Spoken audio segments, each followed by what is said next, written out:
আরেকটা দল একটু দূরে এখানে একটা প্রোটেকশন ওয়াল বানাচ্ছে। স্থপতি তামান্না মান্নানকে দেখলাম, উনি এই দলের মেন্টর, তিনি কাজ করছেন তার দল নিয়ে কেমন করে এই প্রোটেকশনের উপযোগী দেয়াল বানানো যায় নিজেকে আত্মরক্ষা করার জন্য, সেটার একটা কৌশল। এটা তো আসলে স্কেলে না। এটা দেখা শেষ করে একটা সাঁকো পাড়ে দিতে হবে আমাকে এখন। ট্রি হাউস বানিয়েছে অনেকগুলো, আমি শুনেছি, কিন্তু আমার দেখা হয় নাই। এবার যারা বানিয়ে ফেলেছে তাদের কাজ শেষ, তারা ফেরত চলে আসছে। তাদের আসা শেষ হলে আমি পরিকল্পনা করি যে আমি ওই পারে যাব। আমার জন্য অনেক বিপদ সংকুল এই সাঁকো পারাপার। আমি জানি যে কোনো সময় কোনো বিপত্তি ঘটে যেতে পারে, তারপরেও চেষ্টা করছি একটা দলকে ঠেকালাম ওই পার থেকে তাদের যাত্রা বন্ধ রেখে আমার জন্য উল্টা দিকের পথে চলাচলটাকে সুগম করতে। যথারীতি আমি এই দুর্গম সেতু পার হয়ে একসময় সত্যি সত্যি ওপারে চলে যাই। দেখি আসলেই অনেকগুলো সুন্দর সুন্দর ট্রি হাউস বানিয়ে রাখা হয়েছে। তার পাশে আছে আগামীকাল যে সকল হার্ডলস, শক্তি পরীক্ষা এবং নানা ধরনের কৌশলগত দুর্গম পথ পেরোনোর যে কায়দা কানুনগুলো আছে, মিলিটারি ট্রেনিং এ যেগুলো সচরাচর হয়ে থাকে, ক্যাডেট কলেজেও আমরা কিছু পেয়েছিলাম অবস্টাকল কোর্সে, সেগুলোর বেশ কিছু জিনিস বানিয়ে রাখা হয়েছে এখানে, সেটা হবে। আর আছে সেই ট্রি হাউস গুলো।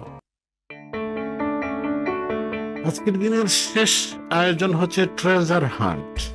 ট্রেজার হান্টের জন্য এখানে একটা ব্রিফিং হচ্ছে। এটার জন্য দেখলাম নিজাম স্যার দলে দলে পার্টিসিপেন্টদের আহ্বান করছেন, নিয়ম কানুনের কথা বলে দিচ্ছেন, এবং তিনি এমনও বলছেন যে এখানে 50টি আইটেমের কথা বলা আছে, এবং এই আইটেমগুলো উনি শুধু নিজেই জানেন, ওনার স্ত্রীও জানেন না যে কি কি বিষয় এখানে বলা আছে। এখানে তাদেরকে 100টা দলের জন্য এখানে 100টা শীট আছে। এই শীটগুলোর মধ্যে কতগুলো তালিকা দেয়া আছে। এই তালিকাটা অনুযায়ী এখানে খুঁজে নিতে হবে কি কি জিনিস তোমরা এখানে পাবে। খুবই মজার মজার জিনিস আছে। এই প্রত্যেকটা জিনিস তারা সংগ্রহ করবে এবং সময় আছে 1.5 ঘন্টা। এই 1.5 ঘন্টা সময়ের মধ্যে এই 50টি আইটেমের সবচেয়ে বেশি আইটেম যে সবার আগে এনে জমা দেবে সে হবে প্রথম, তারপর দ্বিতীয়। তারা যে ব্যাগটা পেয়েছে সেই ব্যাগের মধ্যে করে এই ট্রেজার গুলো তারা হান্ট করে আনবে।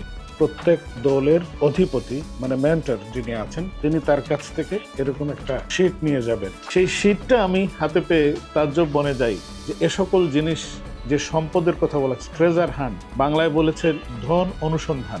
এই ধন এখানে আছে, এই অঞ্চলে আছে, এটা দলে দলে বিভক্ত হয়ে তারা এটা সংগ্রহ করবে এবং জমা দেবে। এবং যে সকল আইটেমের কথা এখানে বলা আছে সেটা হচ্ছে, যেমন 1 নাম্বার হচ্ছে রোজ ফ্লাওয়ার, 2 নাম্বার হচ্ছে মৃত আরশোলা, 3 নাম্বার আইটেম হচ্ছে লাভ লেটার, প্রেমপত্র নিয়ে আসতে হবে। এখানে কোথায় লাভ লেটার লুকিয়ে রাখা আছে, কিংবা কেউ কি লাভ লেটার এখন লিখে তারপরে তার কাছে দেবে, এই জিনিসটা তারা কিভাবে খুঁজে পাবে, এটা আমার মাথায় আসছে না। 4 নাম্বার হচ্ছে black and white photo, 5 number হচ্ছে বাংলাদেশি 1 পয়সা।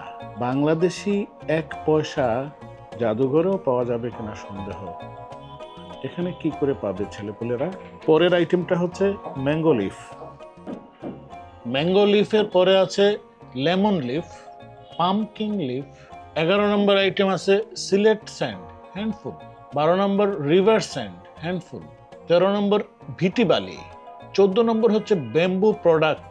15 নম্বর মস্ক, mobile picture of 3 except RSTC, মানে এখানে একটা মসজিদ আছে, এই মসজিদটা ছাড়া অন্য 3টা মসজিদের মোবাইলে তোলা ছবি দিতে হবে। Rural toy, lyrics of local song. 19 নম্বর আইটেমটা খুব interesting, ex boyfriends pic, ex girlfriends pic, মানে এক্স বয়ফ্রেন্ডেরও ছবি দিতে হবে, এক্স গার্লফ্রেন্ডের ছবি দিতে হবে, সেটা উপস্থাপন করতে হবে। এই 50টা আইটেমের একটা হচ্ছে সেটা। পোস্ট কার্ড, ককরোচ ডেড, মুরগির ডিম দিতে হবে, হাঁসের ডিমও একটা দিতে হবে, কোয়েল পাখির ডিমও চাওয়া হয়েছে, peanuts 3 pieces, bamboo maximum 300 millimetre মানে 1 feet, autograph plus photo of a local celebrity, broken glass piece 5 millimetre thick, তার, নাট বল্টু, বাটন, বোতাম দিতে হবে 5 রকমের 5টি। My goodness. আরো অনেক জিনিস আছে, বাকি জিনিসগুলো লুকানো আছে বা লুকানো নাই, মানে আছে কিন্তু কোথায় আছে এটা তারা জানে না।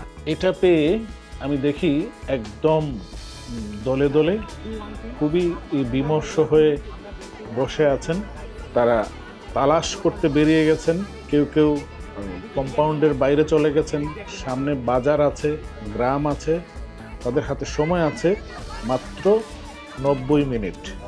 এই 1.5 ঘন্টা সময়ের মধ্যে তারা এটা উপস্থাপন করবেন। আমি অবাক হয়ে দেখলাম সত্যি সত্যি 49টা আইটেম সহ বুয়েটের একটা দল এই জিনিসটা জমা দিয়েছে। আমি জানি না তাদের কতগুলো উত্তীর্ণ হয়েছে এই তালিকা থেকে, তারা ফার্স্ট হয়েছিল কিনা এটাও আমার ধারণা ছিল না, কিন্তু এতগুলো জিনিস যে এই সময়ের মধ্যে তারা ধারণ করে নিয়ে এসছে এটাতেই আমি বেশ পুলকিত হয়েছিলাম। সন্ধ্যা হয়ে আসে আর অন্ধকার নেমে আসছে কম্পাউন্ডের মধ্যে। রাতে এখানে থাকার যে ব্যবস্থা আছে তাতে খুব ঘুমানো যাবে বলে আমার মনে হলো না।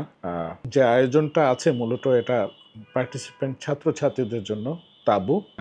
আমার জন্য কোনো তাঁবুও নেই, আমার জন্য কোনো বিছানা বালিশওয়ালা মশারিওয়ালা খাটও নেই। সুতরাং চিন্তা করলাম যে রাতের বেলা আমি ফেরত আসি, আবার কালকে হাজির হয়ে যাব কম্পাউন্ডে। আজকে এ পর্যন্তই। পরবর্তী পর্বগুলোতে দ্বিতীয় এবং তৃতীয় দিনের গল্প শোনাবো আপনাদের।